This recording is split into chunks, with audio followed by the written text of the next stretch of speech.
First off, I'd like to welcome you, Gerald, to our space here in our Ottawa offices. It's been a pleasure meeting with you over the past to discuss LFMO's priorities. Since 2019, LFM Michif Otipemisiwak has worked closely with ESDC to foster a very mutually beneficial relationship, which in our language we call Wakotuwin, and we really appreciate the building of that kind of historical traditional relationship that we have. Through our first 5-year engagement protocol agreement, LFMO and ESDC has marked this relationship by building opportunities for Métis women across the motherland within ESDC. Proudly, we've entered into our second engagement protocol agreement, and we look forward to the progress that we'll do through 2029. Through this agreement, LFMO has turned to the ICE team of ESDC to work on our translators within one of the largest Government of Canada departments. With regular monthly working level meetings, LFMO and ESDC staff provide updates to the work that each of us are doing. We are happy that our team helps amplify the voices of Métis women and within the policy and advocacy work of LFMO. We have been fortunate that through the engagement protocol agreement, LFMO has been brought up to date to work within ESDC, such as reaching home, Indigenous learning and childcare, labor market work, and the right to disconnect and work around diverse abilities. LFM Michif Otipemisiwak is very satisfied with the progress we have made in advancing joint priorities within the ESDC. The overall engagement with ESDC is swift and responsive to LFMO's concerns and to mutually beneficial opportunities. We look forward to continuing to work together and building a positive relationship on behalf of Métis women within Canada. Thank you so much, Gerald. First of all, President Omeniho, I'd just like to acknowledge your wonderful work as a Red River Métis citizen as well, and Director General of the Indigenous Affairs Directorate at ESDC.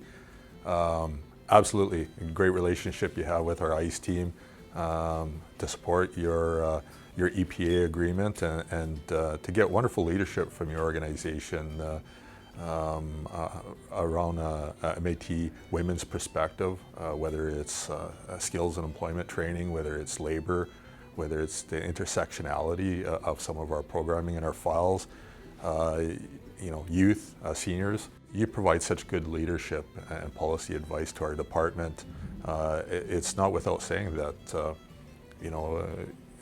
in various forums, we always acknowledge that our Métis women are the leaders of our communities and in providing guidance and leadership for our families and for our communities and citizens. So I would just like to acknowledge the wonderful relationship that we have, the support that you give us and guidance and advice and wisdom that you provide our organization, that the EPA agreement I think is just a start, and that long-lasting and continuing relationship that we can only nurture and grow and see how we can even do greater things together. I really look forward to that and this opportunity.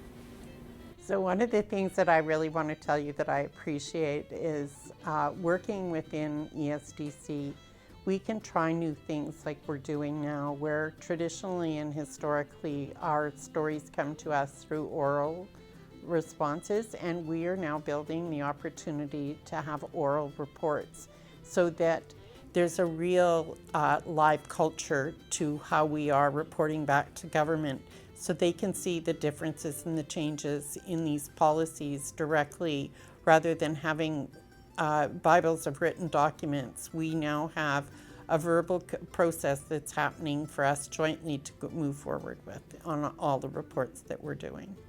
So thank you. You're welcome. And yeah, it goes without saying that the opportunity to do an oral report is something that that was recommended and totally well received by myself, also by ESDC. I think it showcases the discussion that we're having here today is to get a different sense. You know, we're very good at receiving reports ticking boxes, doing that granular stuff that really, in many senses, feeds a certain aspect of our business, but it's the interactions like this. They get your perspectives and your opinions and really be able to feel and associate with the impacts that your advice and guidance and work does in the community. And I think the more of that we can do, the better. And I think this plays an important part in setting a stage on how maybe we can do reporting in a more traditional way, in an oral way, and really gather how this program and what ESDC does and how it makes a difference in your communities with your guidance and advice. Thank you so very much for that. So traditionally for all of us, that was how we shared who we were, where we came from, and made sure that those historical pieces followed us in our rich heritage. And as a fellow Métis person, I know you know this. So sitting around our grandmother's tea kettles and sharing food and sharing pieces of who we were and our stories. So it's amazing for us to be able to bring that into our relationship with government and change how our relationship works. Because I know when we first started with the ESDC, it was very intimidating. I mean, it was a Goliath department. And I know over time we've built amazing relationships with your team and with yourself. And I know that it has taken us to places that we never thought we'd be able to go. And to know that we can talk about things like gig economies or issues around early learning and childhood care, and we can yet come to these tables and still bring a part of who we are and what our traditions are and share those stories in a much more meaningful way is very, very helpful. Absolutely, I totally agree. I think having a discussion, being able to exchange and being able to share between ourselves is totally a different way of doing things. We can actually sit down and talk about the real impacts, the real issues, and have honest and frank conversation, which I think goes a long ways from a written report, a textual report that really doesn't give it the feel and really get to the underlying issues.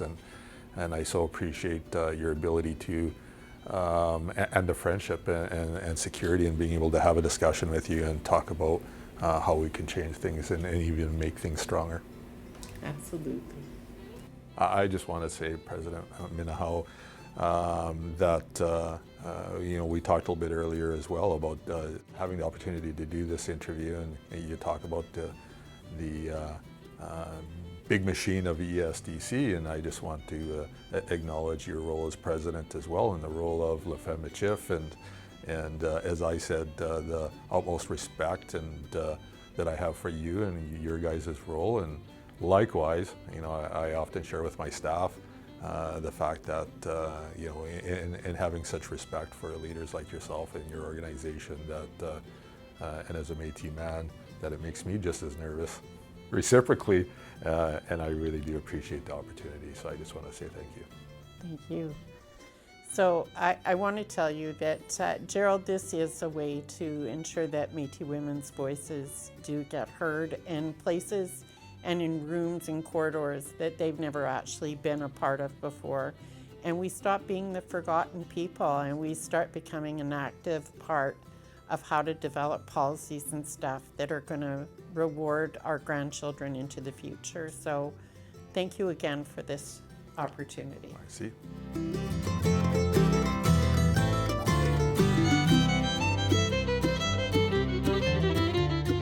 My name is Kristena Belcourt. I'm a descendant of the Belcourt and Cunningham families of the historic Métis communities of Lac St. Anne and St. Albert in Alberta. As LFMO's Director of ESDC Initiatives, I'm happy to report on our 2023-24 fiscal year activities. This past year, LFMO worked tirelessly to ensure the voices and needs of Métis women and gender diverse kin were provided to and considered by the federal government in their policymaking decisions.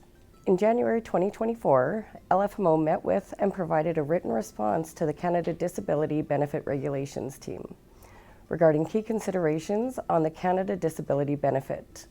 Our input addressed the extra costs of living for Métis persons with disabilities, such as appointing representatives, engaging with legal experts, and overcoming barriers in application processes and administrative processes associated with benefit delivery. LFMO has convened an Indigenous early learning and childcare team to advance Métis-specific supports and activities. Annually, LFMO updates the How Our Children Learn report. LFMO has appointed a representative to provide the perspectives of Métis elders and seniors for the federal government's Age Well at Home initiative. In 2021-22, LFMO engaged with Métis women and gender diverse persons in order to share their experiences regarding the following labor program priorities: the right to disconnect, the gig economy, and employment equity. 3 reports with recommendations were provided to ESDC. In the spring of 2024, LFMO presented our Métis-based gendered and intersectional toolkit to ESDC's Indigenous Coordination and Engagement Network. This presentation was well received by the network and served to support ESDC employees in understanding the unique realities of Métis women and 2S LGBTQIA+ individuals and integrating intersectional considerations into their work. We provide the ICE team with updates on our engagement with other departments and community activities, including our youth and health forums, United Nations gatherings, and Back to Batoche days. We believe this helps inform ESDC on emerging priorities for Métis women and gender diverse kin. Our regular monthly working level meetings with ESDC have fostered positive relationships that continue to create safe space for frank discussion and opportunities for LFMO to communicate the needs of Métis women and gender diverse kin. ESDC's ICE team has assisted us with communication issues that we experienced with other departments of ESDC. Additionally, they regularly provide information regarding available funding that could potentially meet with LFMO's priorities. We believe that LFMO's feedback has enriched the advice that the ICE team provides to the other ESDC departments in areas such as outreach methods, communication styles, recognizing engagement fatigue, barriers produced through conventional calls for proposals processes, and advocacy for decolonized approaches to reporting. So, Gerald, we've just entered into a new 5-year agreement, and I hope you are as excited as we are to move forward. And are there any recommendations that you have in how we're going to move forward in a really mutually beneficial way? Absolutely, President. I think the EPA is just a start. I think that can outline the next 5 years. I think we can continue to work together to find out how ESDC can learn, can be educated, can receive, but also be engaging in the various different aspects of the work that we do, you know, whether it's labor, or whether it's youth programming, whether it's our Indigenous programming. There's a number of different facets which we are, from a reconciliation perspective and from a policy imperative perspective, to seek out voices and get feedback on our policies, on our programs, on our services, and how we can better reach Métis citizens, but also Métis women. And I think the more the more we can engage you, I think the more we can make it more inclusive to those voices and those opinions and that leadership, I think the better off we are. So I think the role that we can play is to expand the opportunities between ourselves to be more inclusive and receive and accept your guidance in a more accountable and more transparent way. And the most important thing for me as well is to make sure that we do it appropriately, with all due respect to LFMO Michif as well. And again, we always get into the ticky boxes and the formal reporting process. Well, all about that, well aware.